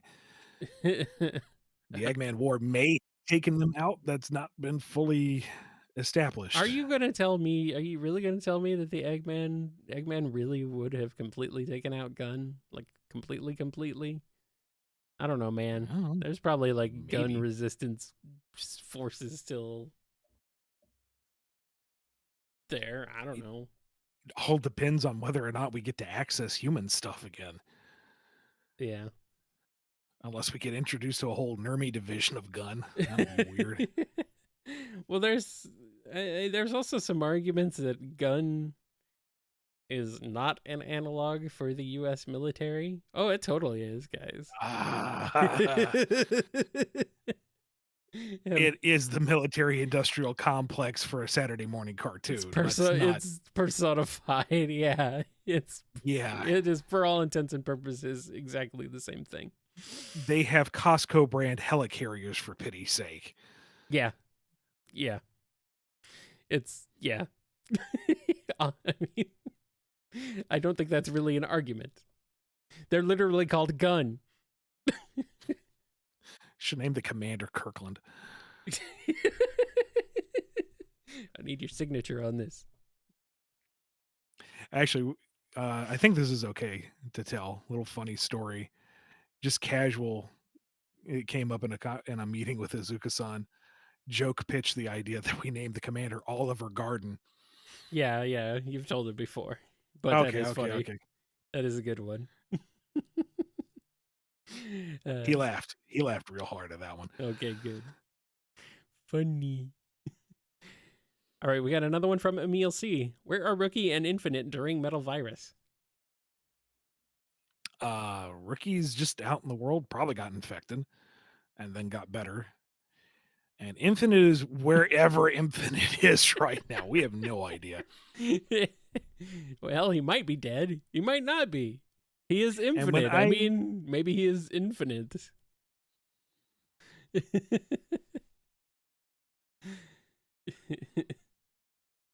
I don't know.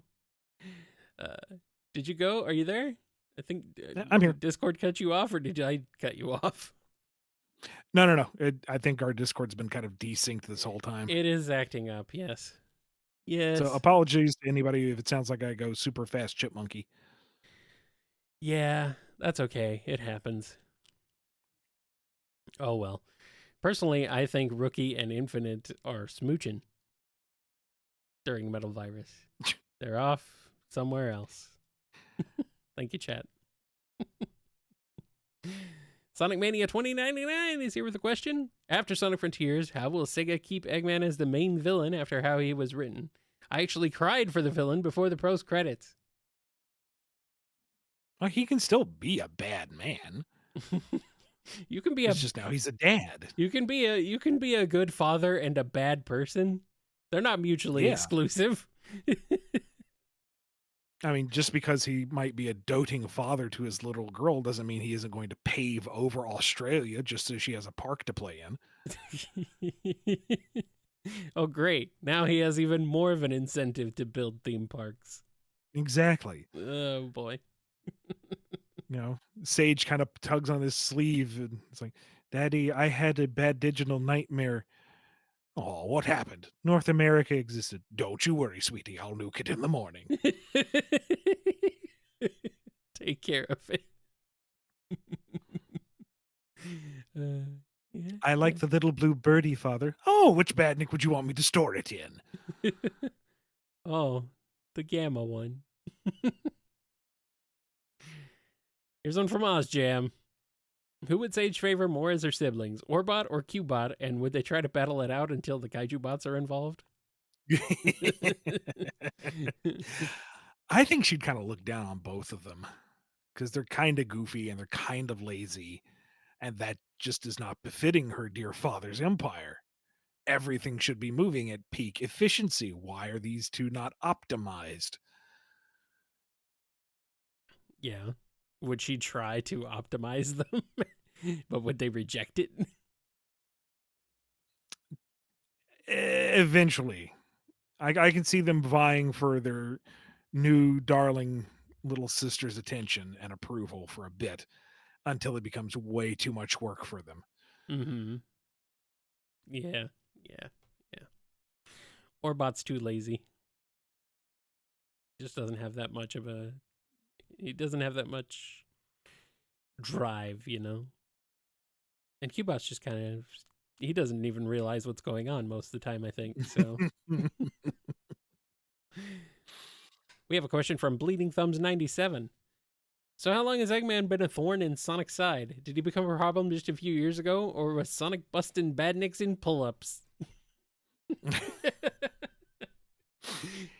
I mean, going by Sonic Origins, Sonic 1 is now canonically the first time they crossed paths, so it's been that long, which, if we pay attention to the numbers that have been given in game, has been maybe a year and a half.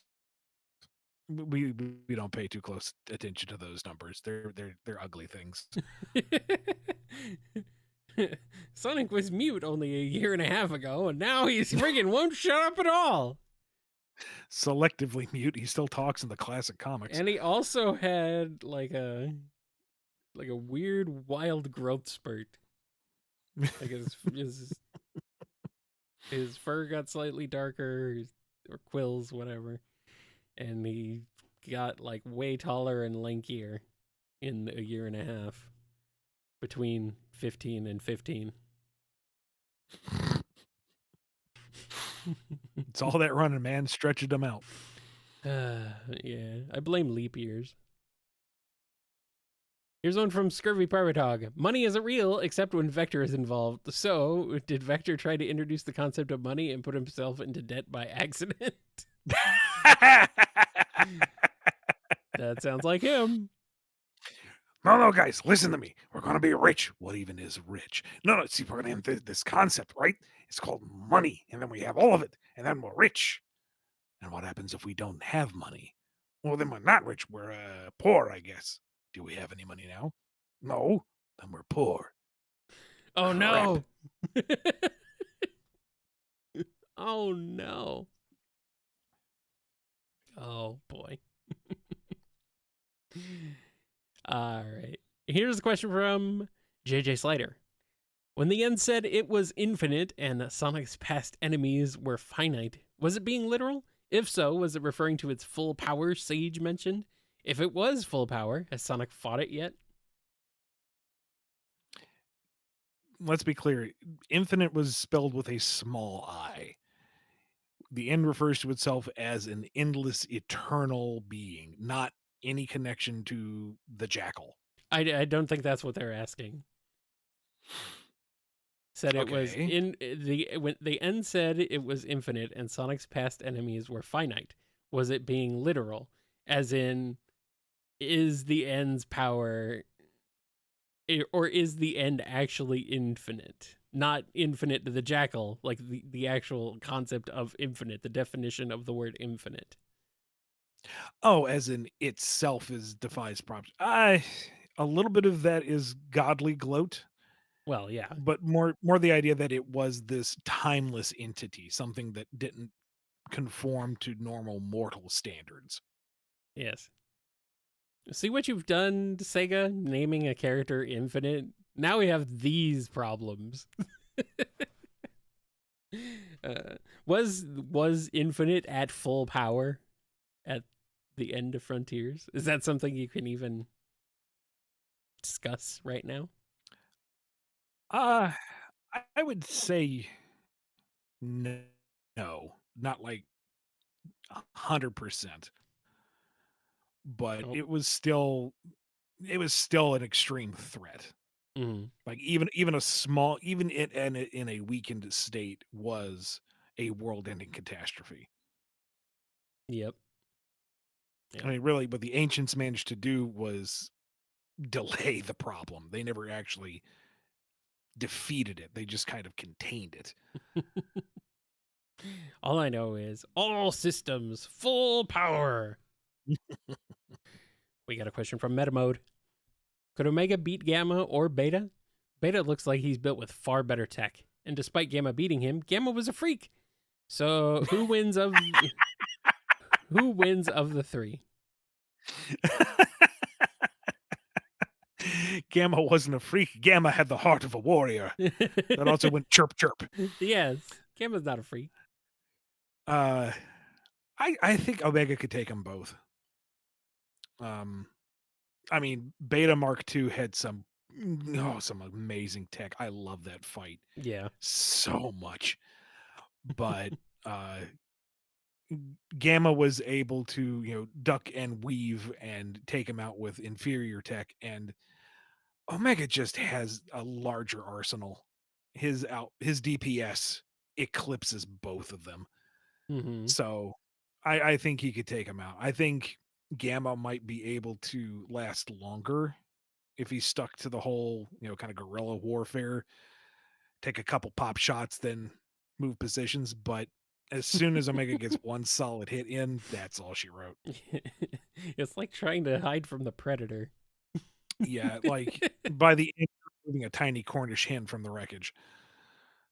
Yeah, pretty much. We got one from Domino AU. What are the chances of seeing Sonic X characters, Topaz, Cosmo, Molly, etc., in the games at some point? Would you be interested in writing them? Interested? Yes. Likelihood next to none. Mm, Um, Cosmo might have a fighting chance, more so than anybody else, but that's a big maybe. I honestly don't know. yeah. I mean, Topaz is out just because she's human. Was Molly also human? Yeah. Okay. Yeah, then. Yeah, I don't think we're going to be seeing them anytime soon, if ever. Unfortunately.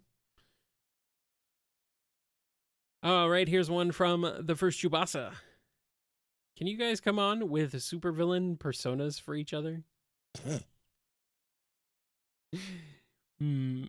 Off the top of my head, geez, this is hard for me. Um,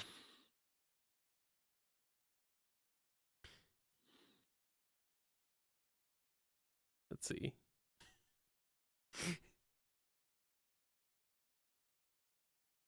I don't know. What am I? Am I like a? You are the dreaded Crouse. It's like a A chaos dark gremlin. figure. Yeah, it's a dark figure that just emerges from various electronic devices, giggling to yourself as you rewrite people's bank accounts, restructure their entire uh, CV files and resumes. You control the horizontal, you control the digital. It's never anything like actually life threatening. It's more just really obnoxious and annoying, and it throws somebody's day for a loop. They lose a whole 24 hours fixing things, but by God, you do it to them. Like I said, I'm a chaos gremlin. Yep. I suppose. And you are the puppet master. I Mm. mean, you're the one who's truly behind the scenes in charge. whether it's of Sonic or whether it's of anything, the economy, every country on Earth. I mean, you don't really do much with it other than write Sonic, but you have that capability. And then people think you are just a cog in the Sonic machine when you actually are the Sonic machine, but you have everybody else fooled. I'm a Except for a Kaiser few Soze. except for a few select people who can see through and know the real Ian Flynn, Puppetmaster.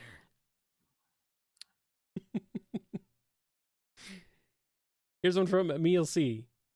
Can we get a Pokemon slash Badnik game as in The Tower? Hmm.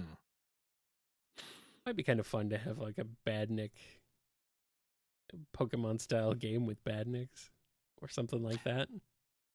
I always come back to this idea of how would you do it like an Eggman game? And a lot of it comes back to like maybe an RTS or Mm-hmm. what is that one? The super villain island where you build the death traps. You mean like But Tropico? maybe Or no, maybe not. Turn based strategy? something like that. There's some obscure PC game where it's like you are a Bond villain, basically. You build the trap and you build your base and you have a certain amount of time before the James Bond equivalent gets in, and if Okay. Okay, that's not what he I'm doesn't thinking. make it, you win. No, Tropico is a different. Tropico But is where you run a banana republic. You are the leader of a banana republic. and that could work too, Yeah. but maybe something Pokemon-esque where you're constantly building and revising your badniks and capturing new animals to better fuel them, Mm-hmm. finding new parts to upgrade, mix and match. It could be fun. That might be interesting. Yeah. Sure. And here's one from the Might of Gabura again. Would you say there's books on physics and theoretical physics in Sonic's world slash multiverse? Sure. Yeah, I'd hope so. Kind of awkward if there weren't, but who knows? Maybe not. Mr. Krabs has a question. Vector and Vanilla finally go on a date and everything is going well until Charmy and Espio, mostly Charmy, ruin the date for both of them. How does it go? Well, see, Charmy's seen way too many rom-coms, Oh no. so he knows that to make this date work, he has to interfere. If you leave it just to Vector, he's going to mess up. Charmy has to get involved. He has to make it work. And Espio is desperately trying to run interference. Well, I guess that's one. Vector Oh, go ahead. Vector is mortified, and Vanilla is very understanding, what with her dress having now been extinguished and her ears are largely intact. And you know what? She was tired of that blouse anyway. The stains don't even need to be washed out. It's fine.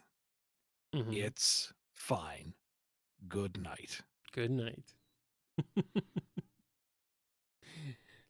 It still goes well though. Up to that point, sure. Sure. And then the bill comes, and Vector's like, ah, crap, why'd I even invent money?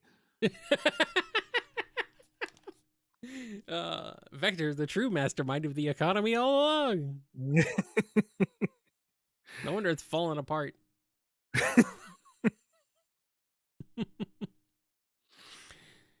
All right, here's a question from Heroes Squad.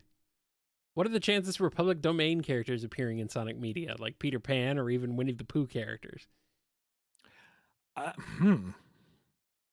Probably next to none, just because I don't think the folks at the top would want to cross pollinate with recognizable brands like that.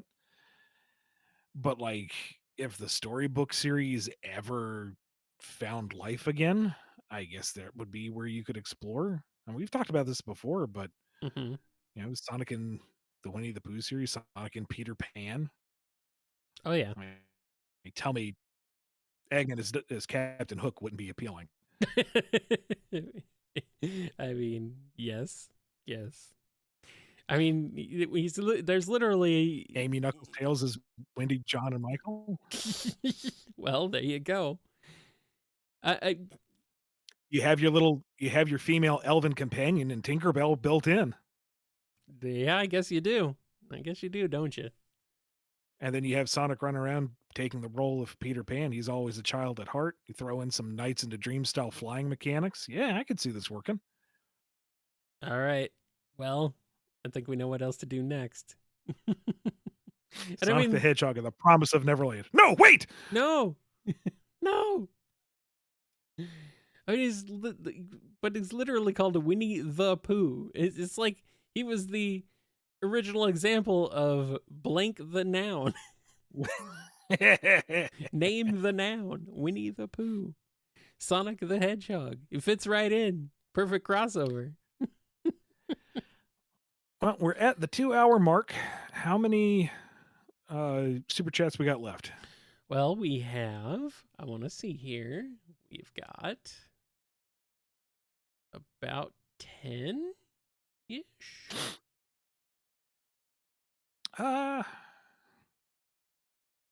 11. Otherwise, we can just do one more, and then we'll call the rest of them for an upcoming episode. I think we're going to have to cut it off there and make that an episode. All right. You want to do? We have one more. We have that saved for the last of the show. We do have one. Yes, one that was asked at the beginning that was now wanting to be ended. So, all right, Ian. To end, this one is from Stephen A. By the way. Ian, to end the show, can you sing the Ballad of Magellan from Animaniacs, please?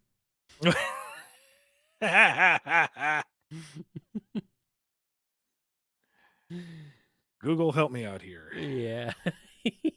Trying to remember. Don't think I've gotten that far in my rewatch. Or maybe we did and I'm just forgetting it. I think we did. All right. Cough, cough. Here we go. Me. There once was a man, his name was Magellan, a Portuguese skipper, the girls found him cute.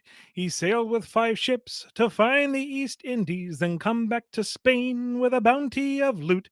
Whoopee-tie-yo, happy Magellan, starting your journey with hardly a care. Whoopee-tie-yo, strong brave Magellan, you'll find the East Indies, you just don't know where. He crossed the Atlantic and spotted a country. Magellan said, "It's the East Indies at last." But then someone shouted, "Hey, that's Argentina." Magellan got cranky and shot down the mast. Whoopee-tie-yo, settle down, Magellan. Put down that axe, there's no time to despair. Whoopee-tie-yo, keep trying, Magellan. You'll find the East Indies, you just don't know where. We're getting up on the part that gets me every time. A great storm arose in the mighty Pacific. The 5 little ships were diminished to 3. At last land was sighted. Magellan was happy. Then somebody shouted, "Hey, that's Chile." Whoopee-tie-yo, cheer up, Magellan. Check out your map and don't tear out your hair. Whoopee-tie-yo, keep trying, Magellan. You'll find the East Indies, you just don't know where. It took them 5 months, but they crossed the Pacific. They spotted a land that was dotted with palms. Magellan proclaimed, "Yes, that's the East Indies." But then someone shouted, "Hey, I think that's Guam." Ay, oops, Magellan, your fun little journeys become a nightmare. Whoopee-tie-yo, keep trying, Magellan. You'll find the East Indies, you just don't know where. I will do my best to not crack up on this one. Okay. I'm already cracking up with the last one. They sailed due west to the Philippine Islands. Magellan was pleased as the natives drew near. Then somebody shouted, "I think they're attacking." Magellan said, "What?" and got hit by a spear. Whoopee-tie-I-ho, farewell, Magellan. You almost made it, it's really not fair. Whoopee-tie-I-ho, ghost of Magellan. The East Indies Islands were right over there. Bravo. It helps that there isn't the sound effect of the whoop as the spear goes by. Oh my god. Amazing. Thank you for that. Thank you. I love that song. Thank you, Stephen A. Oh man. Thanks, Discord, for the auto-tune attempt at the beginning. Rude. Well, the chat enjoyed it either way. So thank I'm you, glad. Stephen. Yes. If you Thank you, everyone. Oh, go ahead. Whoop. I No, was you going go to ahead. say, if you asked a super chat today, we will be getting to it in an upcoming episode. So look out for that. And thank you for your patience, and thank you for your super chats, and thank you for your questions. Yes, thank you very much for joining us, for supporting the show. Thank you to Jen and Professor Rye for managing all these questions. As always. Thank you super much for the super chats. Yes. You are super, super, super people. And you have some super questions.